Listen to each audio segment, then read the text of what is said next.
Welcome to News and Views, your one-stop shop for everything that's happening in your community. Kicking things off in Ramsey this month, we are joined by Mayor Sarah Strommen, who provides us with information regarding railroad crossings in Ramsey, as well as some street reconstruction projects.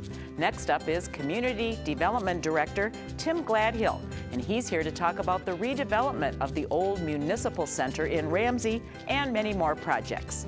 Next up, we move to the City of Champlin, where Mayor ArMand Nelson fills us in on some recent groundbreakings and ribbon-cutting ceremonies, as well as some fun summer activities to look forward to.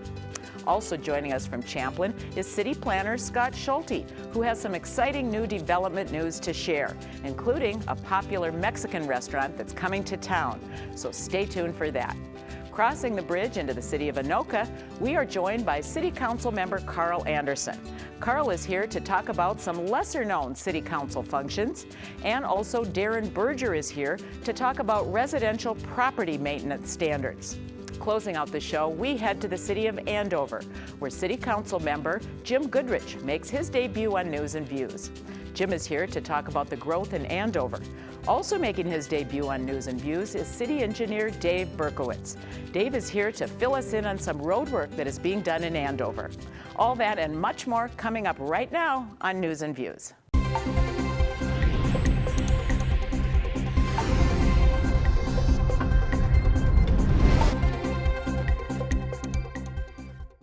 Welcome to the Ramsey segment of News and Views. I'm your host, Noah Johnson, and my first guest today is the Ramsey Mayor, Sarah Strommen. Thanks for joining us. Absolutely, Noah. Glad to be here. It's good to have you back. You were here a few months ago, and as always, it's nice to have you. I'm always glad when I can be here, too. It's good to share some information with our residents. Excellent. So speaking of information, a lot going on right now in Ramsey, busy times. So first thing we're going to talk about is the Ramsey Street Reconstruction Program. Could you give us a little bit of background on that for starters? Absolutely. And let me just say you're absolutely right. We do have so many things going on in Ramsey right now and so many good things. I think, with the start now of summer, there's a lot of activity, and certainly street construction is one of those types of activities. And the background on this issue is that the city has been wrestling for actually many years with how to address street maintenance and reconstruction.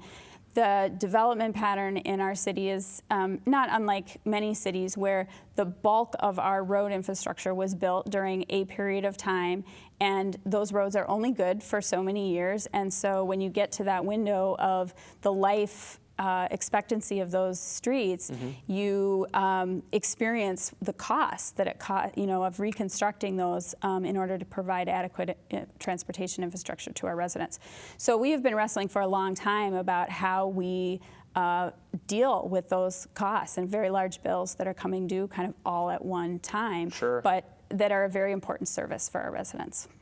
So what can people expect to see from this? When will people start to notice a difference? Yeah, well, so a couple of things. One is the city looked at a range of financing mechanisms. So we looked at a franchise fee, which would have been a monthly fee on gas and electric utilities. We looked at our general fund tax levy, those sorts of things. And finally, what we settled on after talking with our residents and our boards and our commissions is to look at our general fund revenues along with property tax assessments. So assessments to those residents who live on roads, but capped at a certain amount.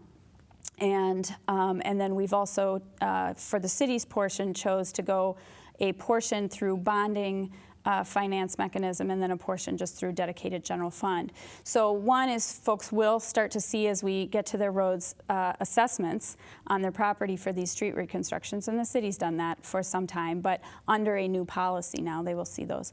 I think the more exciting advancement is what they will actually see on the roads. And so Garnett and 168th, that is one of our worst roads. In fact, if you look from an aerial photo, it will look like a gravel road because the pavement is in such poor shape. So that construction project will happen, or reconstruction project will happen this summer. We are going through that process. Andre Street within the North Fork development is on tap for next year. That is another one that is in very poor condition. And so we will systematically work our way through those roads that are in the poorest condition. Sure.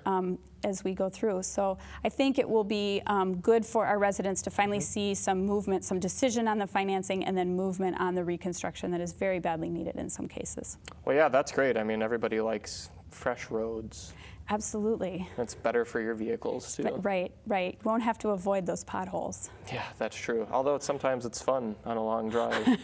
Play dodge the potholes. Keeps you occupied. But we don't want to have to do that in the city. We don't want our residents doing that in the city, no. So speaking of roads, transportation, or train traffic, I should say, has been increasing in Ramsey due to the North Star, and there's just lots of trains going through. What are some changes that are happening right now with the rail crossings? Yeah, well, that's a really good question. And, transportation really has been one of the priorities for this council, and the rail safety issue in particular has been a priority. We now have 70 to 80 trains a day coming through the city of Ramsey. We are on the Burlington Northern Santa Fe main line, and in particular with the oil coming from North Dakota right through our community, the issue of safety on the rail, but safety at those crossings is more important than ever. So the city is really taking a long-term approach to addressing safety at those crossings. We are in an unfortunate position in that we have no crossings within the city of Ramsey that are grade separated. So every time you need to cross the railroad tracks, you have to cross, at grade, the same grade as the train. Right. And of course, those are our primary accesses onto Highway 10. And so it's a very dangerous situation. As folks have probably realized, there's a major construction project going on at Armstrong right now. That will be our first grade-separated project. Right. So we're looking obviously at that one, and then the city is also now pursuing funding to grade separate at Sunfish Boulevard and Ramsey Boulevard as well. Oh, that would be great. I can't tell you how many times I've sat there and waited for trains on my way to the core. I get that complaint a lot from folks, and I'm one of those folks too. I have to get onto Highway 10 to commute in the morning, and it can be a long wait sometimes. Well, one thing that'll make it better is the fact that it is now a whistle-free zone. Yes, so that's probably the other complaint. Maybe not as much of a safety issue, but certainly a nuisance issue that people often complain about if you live near the tracks is the trains that have to blow their whistle as they come across those intersections. So the city has also been working obviously with the county and others to upgrade those crossings to make them whistle-free, which really means the engineer is not required to blow the whistle at those. They still have the discretion to if they feel it's necessary. Right. So folks may hear a whistle now and then, but they are designated whistle-free. So Alpine was reconstructed. That now will be certified as whistle-free coming up in the month of June here. Obviously with the Armstrong reconstruction, that will become a whistle-free zone because the road will be up and over the tracks. Elk River is also reconstructing Jarvis Street and then 165th. So with those projects, by about a year from now, we will be completely whistle-free from Elk River all the way through the Ramsey border, which is great. Well, that's great. A lot of things happening in Ramsey, as you said earlier. So I just want to thank you again for joining me. It's always nice to have you. And summer is upon us. I got a chance to check out a kayaking class in Ramsey. Let's check that out. We're here this morning for a class called Learn to Kayak, and it's a very family-friendly kayaking class. We've got both singles and double kayaks so that families can paddle together, and we're going to be walking through how to paddle, how to stay safe, how to, like I said, and just really learning to appreciate what kayaking brings to the table. Learning to kayak is a great way to get outside and enjoy the nice weather. But what is Wahoo Adventures? Wahoo Adventures is, like our motto says, get outside and play. We look to get people, try to make it easy, I should say, for getting people outside and playing, such as, like I said, kind of hand-holding you like we are today. We're helping you get in and out of the water. We're giving you lessons. We're giving you some safety over views. We do camping, kayaking, hiking, biking, and just try to make it easier for people to get outside. And the name really came from Wahoo, you're outside, Wahoo, you're not working, you're outdoors in the wilderness and having lots of fun. If you missed this class or just didn't know about it, don't worry, it will be offered again. It's our first kickoff class, so we're really excited about having a dozen people out here to give it a try, some kids and adults. And we'll definitely, with the turnout we've had today, and we're going to be definitely offering this in the future. If you are hesitant because you don't own a kayak, have no fear. The City of Ramsey offers a free kayak rental program. For more information on this and future kayak classes, visit the City of Ramsey's website. Kayaking sure does sound like a good time. Joining me now in the studio is Ramsey Community Development Director, Tim Gladhill. Tim, thanks for coming back on the show. Thanks for having me, Noah. It's been a while since you've been here, but now you're back and you've got a lot to talk about. We do. It's been a busy spring, summer, so we're excited on some new development that's going to be occurring in Ramsey over the next year or two.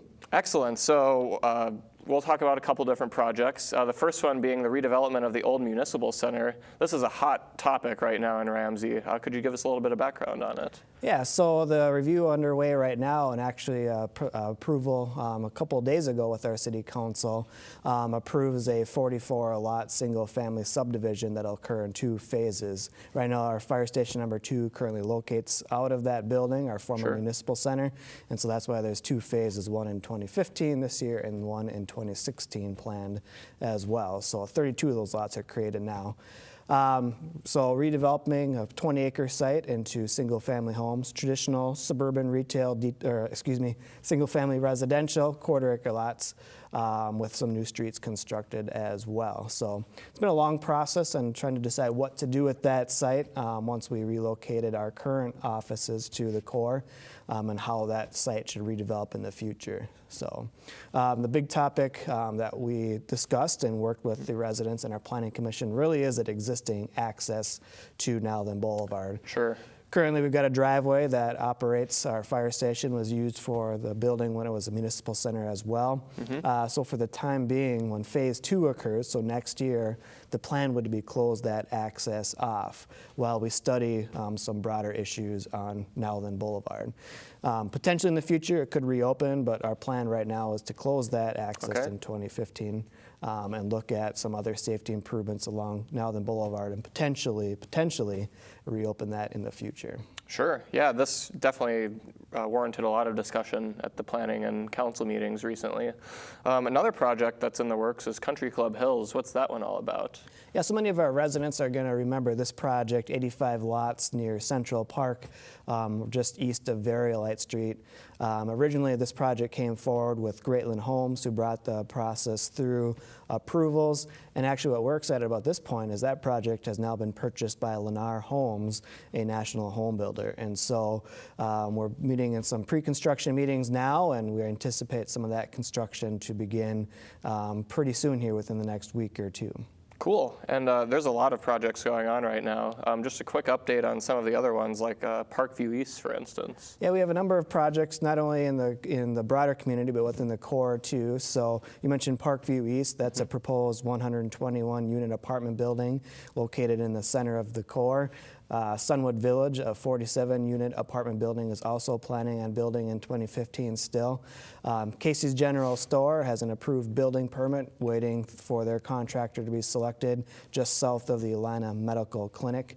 And also another phase of Brookfield subdivision just off of Nowthen near 171st. Another 19 lots being created out of that subdivision as well. A couple of rural subdivisions under construction that many of our residents are noticing now, so certainly a number of activity throughout the community. Sure, and are these projects expected to be completed in the near future? What kind of timeline, or is it a different timeline for each project? Yep, each project's going to have its own time frame depending on the complexity. When we talk about apartments, usually they're going to be a 12 to 18-month construction period. So many of those apartment buildings that are being planned right now would be opening in 2016. Smaller scale convenience retailer, they can get their projects done in just a few months. And so if Casey's does choose to move forward as we anticipate, we would anticipate that open later in 2015 still. So okay, cool. So there's an opportunity to get engaged in future land use decisions. What's that all about? Yeah, so every 10 years, the city embarks on an update to its comprehensive plan, which is our vision with how land will be used over the next 20 to 30 years. And we're trying to engage our residents early in the process this time. So throughout the next few months, we'll start to see some notifications go out to our residents in terms of opportunities for input. And we're going to try to get out in the community in our business expos, our Happy Days events, our Draw Summer event series. So if you have ideas of what you would like to see in Ramsey, whether it's shops or style remodels of houses or something you see occurring that you may want to see done differently in the future, these are those opportunities to go through there. So contacting our community development department or looking for our kiosks or opportunities in our various events around the community to provide input on where we're going in the future. Excellent. Well, a lot going on in Ramsey. It's exciting to see it growing. I want to thank you again for joining me. It was nice to have you back. And I got a chance to learn about a new program in Ramsey called Open to Business. Let's check that out. Open to Business is a program that was developed about 5 years ago to help promote entrepreneurism in communities in most of the metro counties that we're in right now in the Minneapolis area. Open to Business is a pretty cool program. You might be curious how Ramsey got involved. Ramsey is part of Anoka County, and MCCD, the organization that I work for, or called the Metropolitan Consortium of Community Developers, signed a contract with them for this year, 2015, to roll out the Open to Business program in this county. So Ramsey is a part of the county. If this is something you might be interested in, here are some ways for you to get some more information. They can call me at the number that's listed on the back of my brochure. They can also come visit me in the City of Ramsey. I have office hours from 10 to 12:30 the second Wednesday of every month. And they can call to make an appointment, or they can stop in and walk in and talk to me.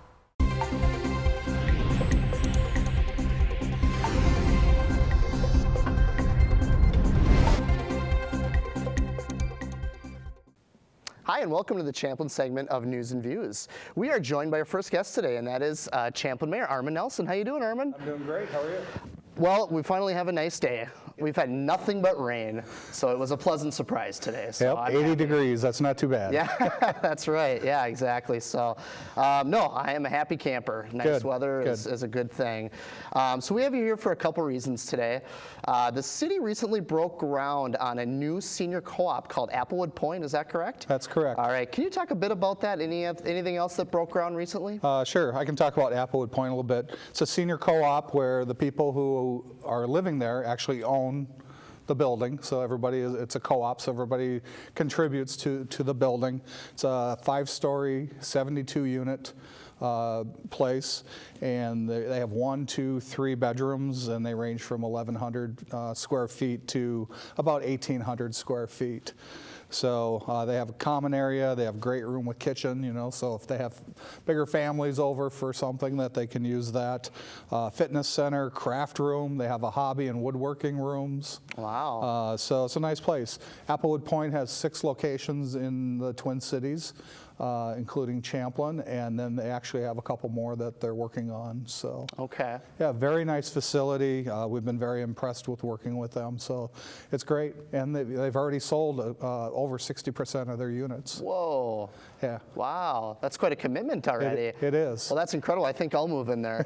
No, that's nice. I was at the groundbreaking, and there's not much to see, but you can kind of get an indication from the drawings and the schematics. It's going to be a beautiful place. Yeah, and that's at Cartway Road and Dayton Road. So if you go past there, and it's on the river side, so if you see that, that's what it is. So I can assume the residents that will be living there will have some great views to look forward to on the river. Yes, they will, definitely. Excellent. That's awesome. Yeah, some of the other things that's been going on, Acorn Storage, we had a ribbon cutting with the chamber recently, so that happened. So they're open for business. I think their build out is pretty much done. Okay. So that's working. We also recently had a ribbon cutting at Reynolds Park. If you've driven past there, and that's on Cartway Road, across from the cemetery. Oh, sure. And we have a new baseball field there with cooperation with the Champlin Park Baseball Athletic Association, and the CDAA did a lot of contributions to help the city build that into a new baseball field. Okay. So very nice facility. It turned out good. It's got dugouts, nice fences, good grass, good infield. So it's a very nice facility. Cool. That's good to hear. Yeah. Also today I attended the old Champlin Shores. Okay. They were purchased by a company called Brookdale. and Brookdale has a lot of senior places throughout the Midwest. And they had purchased Champlin Shores, I believe last year, but they had a kind of a re-grand opening, ribbon cutting today. Okay. So was able to attend that. So been a lot of activity going on. Yeah, it sounds like it, and that's a good thing, right? Yeah. It's good to hear things are changing, and always for the better, too. Yep, so, that's right. Excellent. I'm glad to hear it. Well, like we touched on, summer is upon us. Any summer-themed activities or anything we can look forward to this summer in the city of Champlin? Sure. You know, we have Father Hennepin Days coming up. That's the June 12th through the 14th. We got all the usual things. We've got the parades and the medallion hunt, and we have the music at night. We have the carnival going, and we have like Third Lyre skateboarding contest. Oh, sure, at Northland Park. Yep, there? at Northland Park. A couple things new this year. We're not having a fishing, the Mayor Council fishing contest this year. Okay. Since the mill pond is drawn down. Right, it'd be hard to do. It'd be pretty hard to fish this year. So we're actually going to have a Mayor Champlin or a Mayor Council breakfast. Oh, cool. At Willie McCoy's on Sunday morning. Okay. And I believe that goes from 9 a.m. until noon. Okay. So also in conjunction with that, at 10 a.m. that day, we're going to have a kickoff. Champlin is working on becoming a yellow ribbon community. And basically that's to show support and support our military people and families of military people. So there's quite a process to get through to become a yellow ribbon city. So we're working on that process, and I know there's a group of people from the community and from the city who've been meeting and working on that. So we hope to have a kickoff event for that also that morning. Okay. That's fantastic. I know we've covered yellow ribbon events at Greenhaven Golf Course in Anoka before. It's a fantastic thing for a great cause, obviously. Yeah, it so is. Glad to hear Champlin is Yep. getting involved in that. Yep. So real briefly before we wrap up, is there anything else you'd like to touch on? Sure. You know, we've got a number of things going on. Everybody sees the dam going on. West River Sure. Road is closed. Right. So if you drive down to the boat launch and look at the dam, there's no dam there anymore. I was just there today. Okay. There's no dam left. It's all dirt, and they're moving things around and putting footings in and getting ready to start pouring concrete at some point. I think they got a little ways to go for that yet. Sure. So that's happening. Okay. Egan Companies is moving to Champlin, and I know that's been talked about for a while. Sure. But we've done the final approval with them. Okay. They just need to finish, I think, the sale of the building. They're purchasing it. Okay. They're moving, bringing 200 workers to Champlin. Wow. And they'll be moving people from their New Hope and Plymouth facilities up to here, and maybe a few from their Brooklyn Park. So they'll have their Brooklyn Park headquarters and then the facility here. So that's very exciting. Very exciting. Very exciting. We recently had a bus tour. Oh, yeah, I heard about this. Yeah, so we invited residents to come on a bus with the council and some staff members. Okay. And we drove around Champlin, and we looked at the dam, and we looked at the different things that are going on within the city, and kind of pointed things out. So Sure. it was very well attended. Okay. Bus was almost full. Wow. So we had a few people not show up. You know how those things go. Sure. So, but very well accepted, and I'm sure that we'll probably have that again. Excellent. Line of Medical's opened up. They're built their new facility, so that is now open. Okay. So I would imagine they'll start tearing down their old one Yeah. here pretty soon. Right. So that's exciting. Yeah. The other thing I attended today, for those of you that don't know it, the Mill Pond Gables. Okay. The city built that back about 19 years ago. Okay. We are going to sell that to a private company called Avinity. They used to be Twin City Christian Homes. Okay. And they were actually our first management company that ran Mill Pond Gables for the city. Okay. So, but we've elected as a city to sell that to a nonprofit or Christian organization, and they will take over ownership of that in the next couple months. Okay. So we had a meeting today with the residents. They got to meet the new owners, and very well received, and it was a fun morning. Nice. Well, that's certainly a mouthful, and a very positive mouthful. So we're glad things are going so well in Champlin. And Yep. I know Egan Companies. When I was going to school in Hennepin Tech, I would see their trucks all the time off Boone and stuff. So Yep. I'm well familiar with that as well. Yeah. So Well, exciting things to come, ArMand. We'll have to have you back. I think there's a lot more to talk about and a lot more to discuss. So definitely. But we're happy that you stopped by today and kind of filled us in on what's going on. All right, thank you very much. Yeah, thanks, ArMand. Speaking of Applewood Point, I actually had the opportunity to attend the groundbreaking. So we have a little bit of video, and they actually got some shovels in the dirt. So we're going to take a look at that right now. The City of Champlin recently held a groundbreaking for the construction of Applewood Point Senior Cooperative. The Senior Living Center will provide beautiful views of the river and has already sold 60% of the building. City staff and elected officials attended the groundbreaking ceremony to say a few words, as well as some future residents. For more information, check out their website at applewoodpoint.com/Champlin, and the facility is located at the northwest corner of Dayton Road and Cartway Road. Applewood Point will be opening spring of next year, so that is definitely something to look forward to. Joining us now is our second guest, and that is City Planner Scott Schulte. How you doing, Scott? I'm good, Corey. Thanks for having me. Well, yeah, thanks for being here. This is your second time on the show. And it is. Yeah, it is. We're happy to have you back. Old hat. So the rumor is, well, not a rumor, it sounds pretty official by now, BP gas station is going away, and that site is going to turn into something else. Can you talk a bit about that and maybe give us some insight on what will be replacing that site? Sure, be happy to. So the BP gas convenience store at 114th and 169, kind of that southeast corner, that building was built back in late 90s, and so it's fairly short-lived, and that use has struggled on that corner for quite some time and actually closed its doors a couple years ago now, and we're happy to announce that there's plans have been approved for the reuse of that site, actually that involve raising the gas station, taking down the gas pumps, car wash, everything essentially, in support of 2 retail buildings.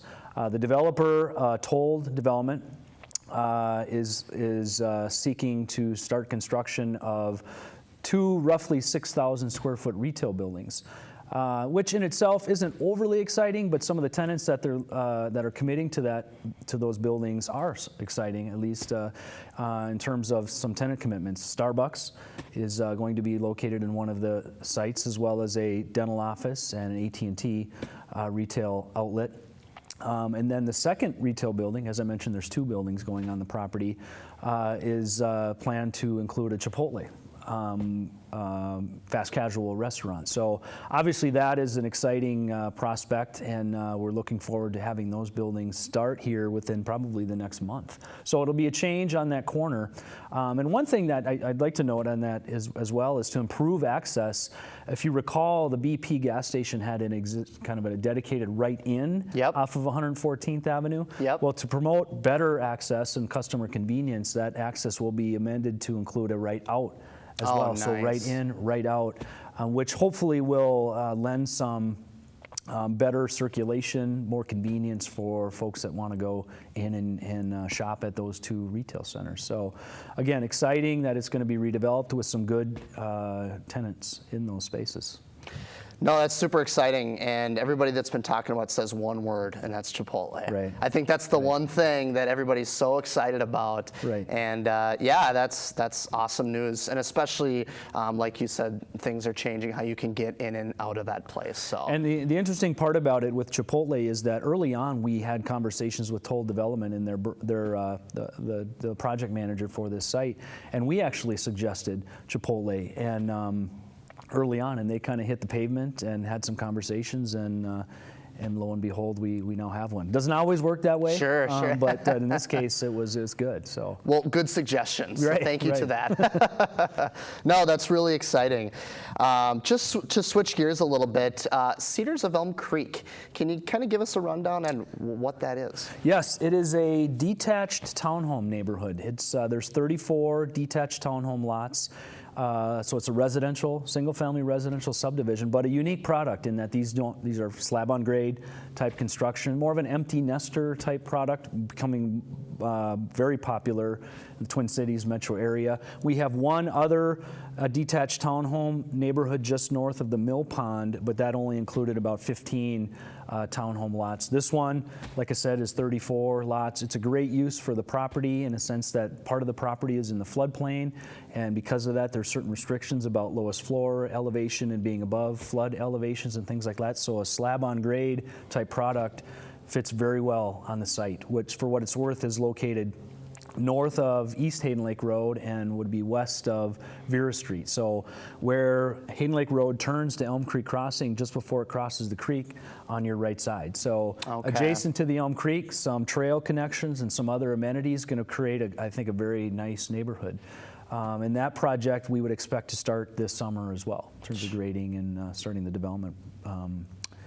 So yeah, good use for the property. Should be a nice neighborhood when it's all said and done.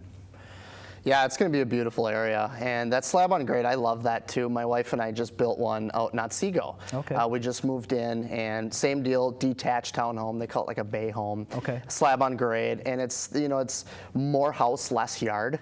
Which I like. Right. I know that's not for everybody, but you know, like you said, it's kind of the popular hip thing nowadays. It is, and if you like shoveling snow and mowing lawn, then it's probably not the use for you, just because all of that is handled through the association. So it's common maintenance of those types of things. Sure.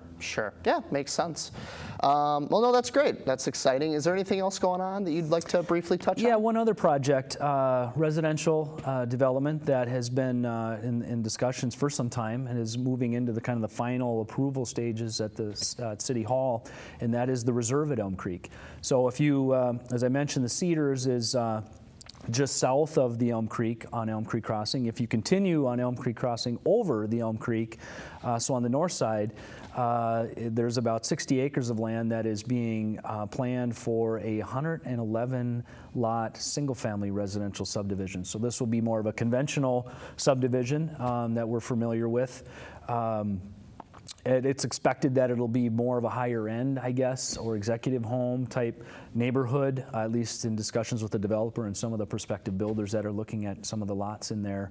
A majority of them being walkout lots, which seem to be popular, I guess, and desired by folks. And so, again, a neighborhood that takes advantage of the fact that it's next to the Elm Creek Park Reserve, lots of trails, other amenities, well connected with other neighborhoods through that trail system. Should be, again, a very good fit for that property as well. So that one is lagging slightly behind the Cedars in that it probably won't get started until a little bit later in the summer. There's a significant amount of work involved with this project because if you can picture this, there's about 10 acres of land that is east of Elm Creek Crossing, near the electrical substation and near some other single-family neighborhoods. But that entire east side, 10 acres, will be excavated to create a large lake, in effect. And what's happening is that dirt that is on the east side will be all brought over to the west side to support the development, taking it out of the floodplain, and then again creating this lake, if you will, 10-acre lake on the east side. So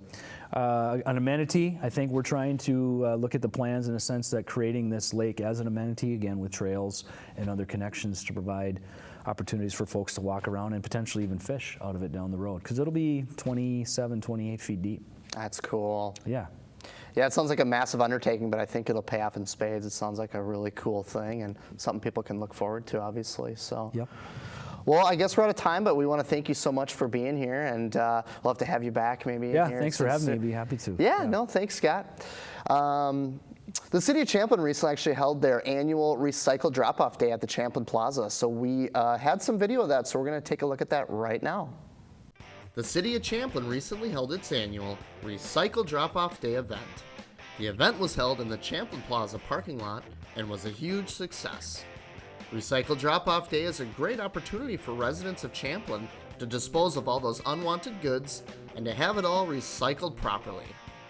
If you are interested in participating in next year's event, keep it locked to QCTV and check out Champlin's website at www.ci.champlin.mn.us for a listing of all the accepted materials that will be recycled, as well as a date for next year's event.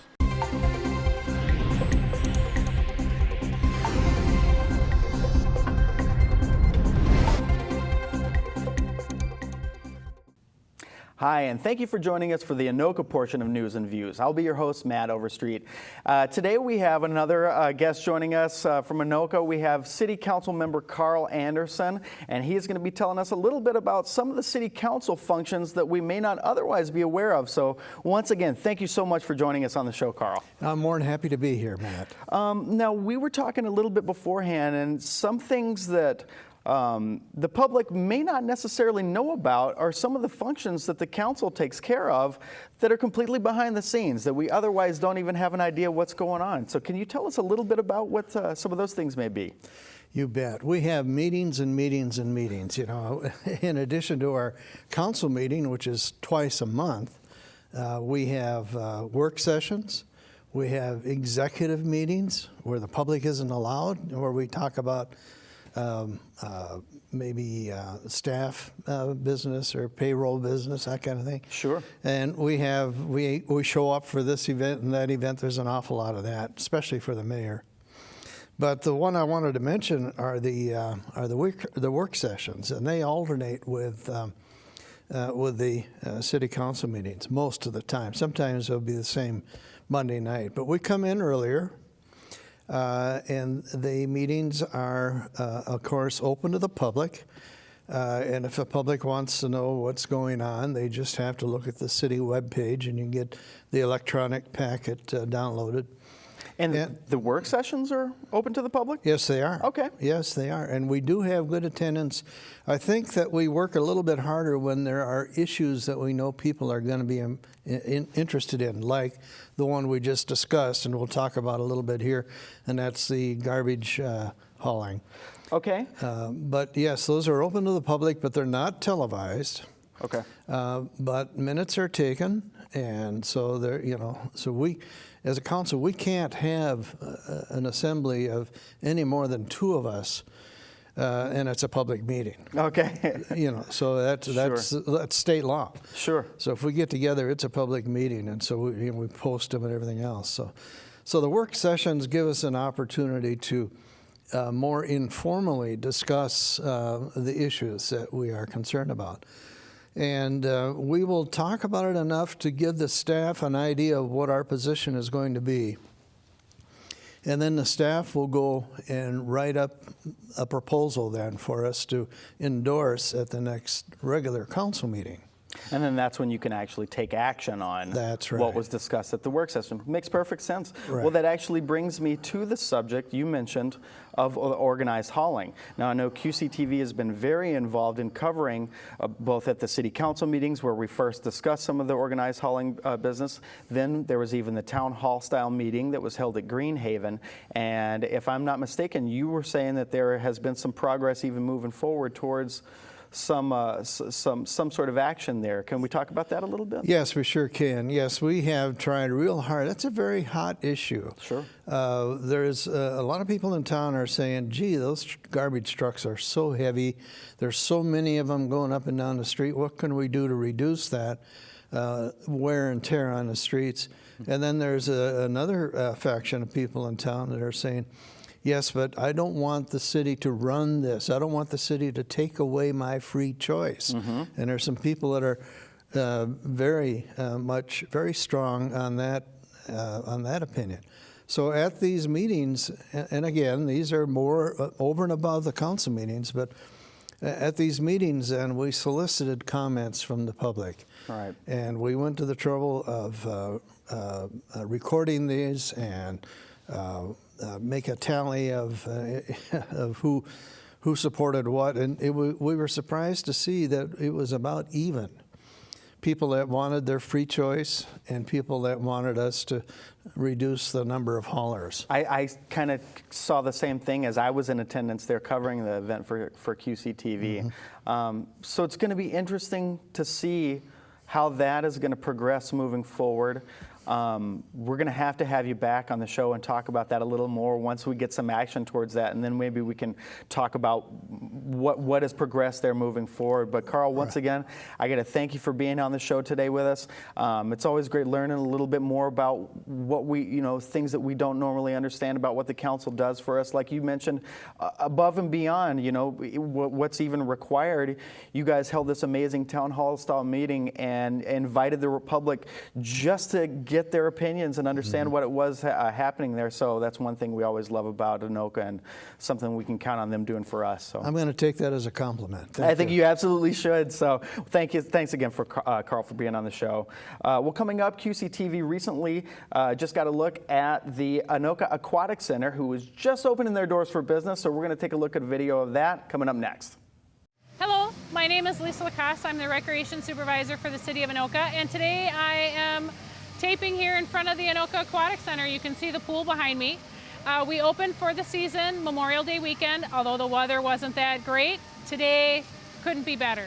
We've got pre-season hours right now through about the 10th of June when school gets out for the season. And then we have our regular hours beginning after that, and that'll take us all the way through the month of August. We have a special going on through May 31st. You can get 10% off 2 or more season passes. You do have to buy 2 or more, and the people in your pass, in order to get that discount, have to be within the same household. We also offer swim lessons here at the Aquatic Center, as well as a full concession stand. And as you can see behind me, we've got the water slide, adventure walk, kids slide, which is the shipwreck boat, the play structure, and we've got this great big new play structure, or play apparatus, the climbing wall, which we just installed. So this is our first season with it, and from what I'm told, it is the tallest one in the state so far that's been installed anywhere, and we've got it here in Anoka, so come check it out. Well, it's certainly nice to see the Anoka Aquatic Center is open for business, and with the new attractions as well. So joining us next on this portion of the Anoka section of News and Views is Anoka Housing Manager Darin Berger, and he's going to talk to us a little bit today about some residential property maintenance standards. I wanted to make sure I said that right. Thanks for joining us today, Darin. Again, first of all, with regards to property maintenance standards, can you give us a brief idea of their purpose and exactly why those standards are in place? Because I know sometimes people think, they may be kind of arbitrary or whatnot, but I know that there's a reason for them. So could you fill us in on that? Absolutely. So those standards are in place, and they've been in place for a long time, but basically to maintain, preserve our housing, but maintain the property values and basically provide safe and fair housing for everyone. Yeah. One of the things, unfortunately, probably that comes up for that supervisor is violations. Can you talk about some violations that may be the most common that you see? Yep. Right now, this time of year is actually a big one for grass violations. So weeds and grass that exceed 6 inches are a big one this time of year. And so we're paying special attention to that, trying to keep on people and make sure that those are maintained. But we also have, some various junk vehicles and, construction materials that are decaying or past their use, trash, those types of things that are in the yard. But we're also keeping an eye on parked cars. We have kind of limited space with the older housing that we have, and so if you have a single driveway and you have multiple cars, people nowadays have more cars than they used to, so people tend to park on the yard to try and stay out of the way of the other person that might need to leave before them or things like that. But so we're making sure that people aren't doing that. And bit of an eyesore. A bit of an eyesore, exactly. Yeah. So we're but those are kind of the real common ones, especially this time of year. Right. And if someone is in violation, can you give us an idea or what some of those penalties might look like? Yep. So if you're in violation, we'll send out an administrative notice, and we'll give you a certain amount of days that you have to correct the violation. And then if it's not corrected by that time, then we'll send you an administrative citation. And with that, you would receive a $50, $100, $200, or $1,000 fine. And then if that doesn't work, then we would potentially proceed to more of a legal aspect and maybe charge you with a misdemeanor. Mm-hmm. So essentially, it sounds to me like everyone has every opportunity to pretty much kind of get it in line. We do try and be fair. I mean, we understand there's certain situations where people are, may not be able to get to something as soon as they'd like, and so we think we're fair. I think that sounds absolutely fair. And finally, if a person does have a question with regards to residential property management standards, maintenance standards, where can they find the answers to some of those things? Well, our website is a good source, ci.anoka.mn.us. And that, if you go under a planning and zoning tab, and then under that is property maintenance, there's some information there, but also you could call me, and that's 763-576-2724. Well, I can't thank you enough for joining us today and answering some of these questions for us. It's nice to be able to have a resource and know exactly where to look for that resource for some questions that may be in the back of some homeowners' minds that, you have a question you don't necessarily know the answer to. Who knows, but we know where to look for it, and that's going to be definitely Darin. So thanks again for joining us today. It's always nice to talk to you. Next up, we're going to take a look at some watering restrictions that are going to be in Anoka. So let's take a look at that video now. This summer in Anoka, odd and even watering restrictions will be enforced June through August. This means houses that end in an odd number address may water their yards on odd number days, and houses whose address end with an even number may water their yards on even numbered days. Due to evaporation, please avoid watering from 10 a.m. to 7 p.m. Of course, watering from midnight to 6 a.m. is highly encouraged. Please follow the watering restrictions this summer in order to avoid penalties and to help regulate this wonderful utility.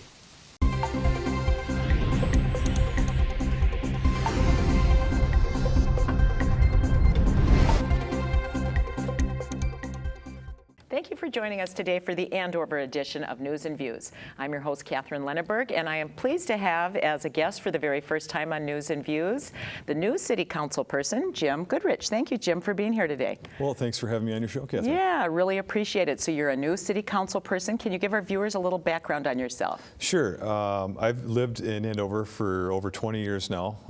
Have a beautiful wife, Jana, 3 kids. They're all out of the house now. And my career was in law enforcement. I retired from the Hennepin County Sheriff's Office after almost 30 years, and I still do law enforcement part-time basis now.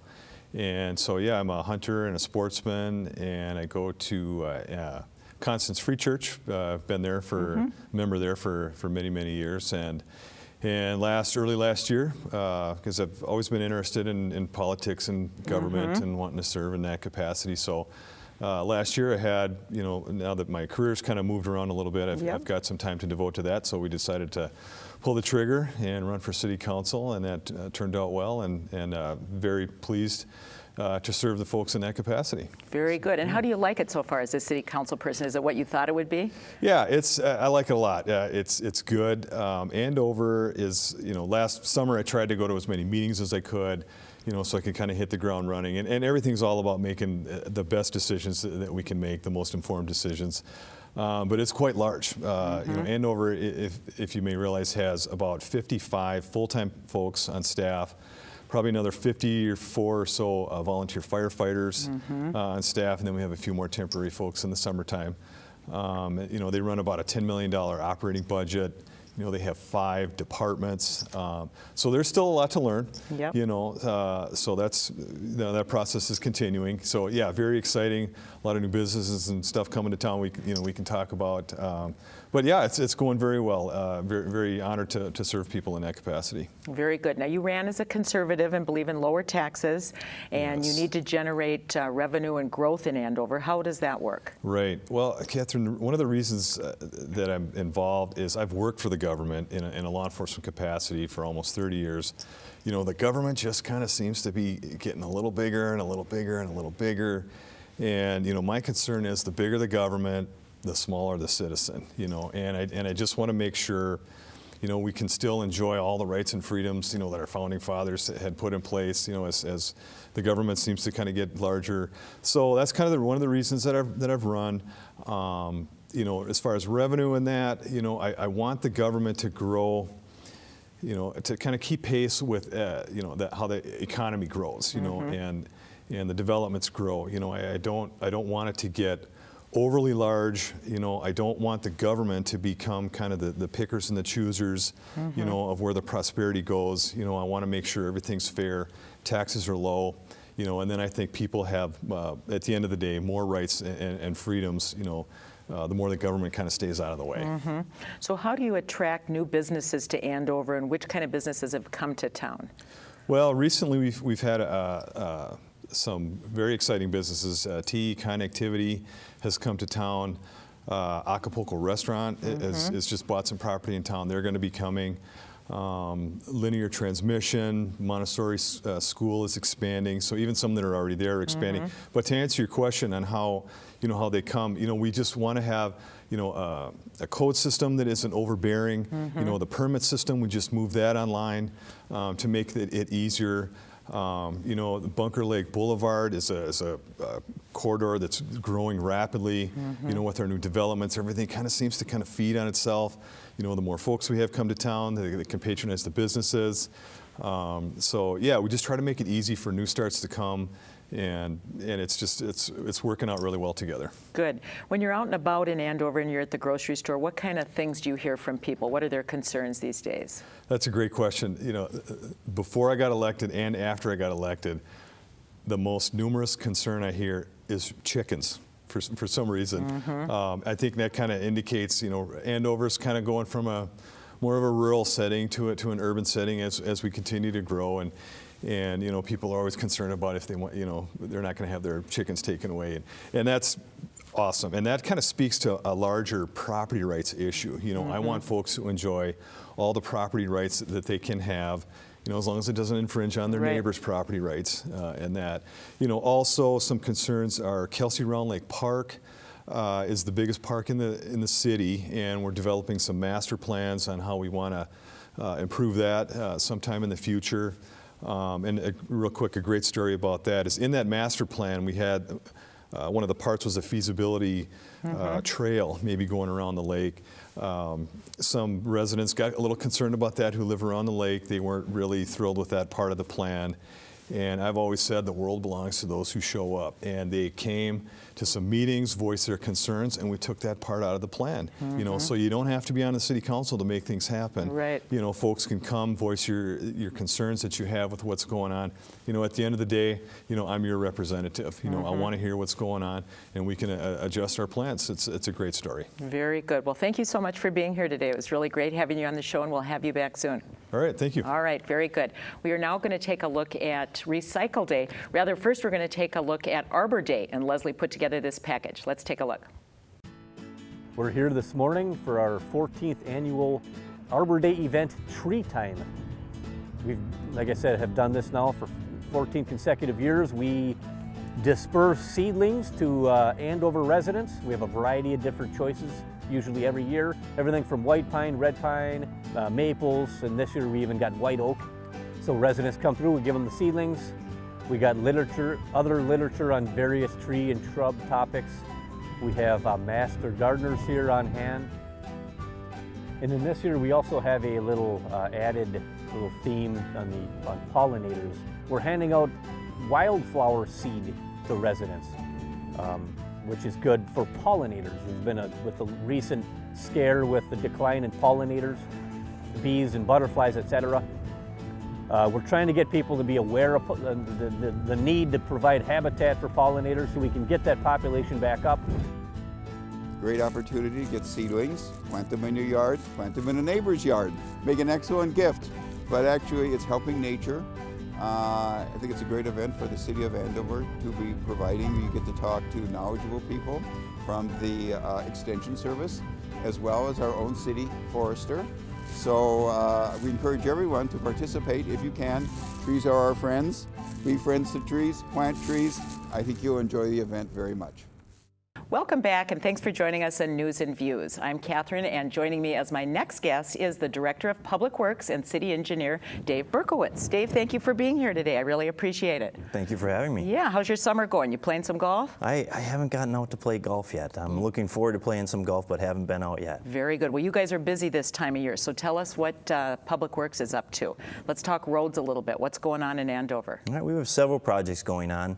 One is we have our crack fill project. That actually started early this year because we had a fortunate weather. It was nice this spring, so we were able to get out and start early. So we've gotten our crack fill project done. We hired a contractor to do that work. They came in within a few weeks and finished that up. Crack sealing, just so people know what crack sealing is the company comes in and they route the cracks out, they clean them out, and they fill it with a rubber material. And what that does is that protects then from water getting into the cracks and then ultimately having the pavement fail. So that's an important project that we have. And how come you contract that out with another company? Well, because the reason we contract that out is because we don't have the equipment to do that type of work, nor do we have the staff. It's a pretty intensive project, and we don't have the staff to do that kind of work. Okay, but do you oversee it, so you check out their work? We do. We have our Public Works Street Department does inspections on that, and they keep an eye on that to make sure they're doing it according to what the plan shows. Okay, now what about street overlay? How does that differ? We have 2 street overlay projects this year. One is called the 2015 overlay. And what that consists of is we actually pave a new blacktop surface over the top of the existing surface. So one of the areas is the 2015 overlay, as I mentioned, and that consists of the developments, or that's being done within the developments of Old Colony, Creekview Crossings, and the Weybridge additions. That project has started. They're starting to remove some curb.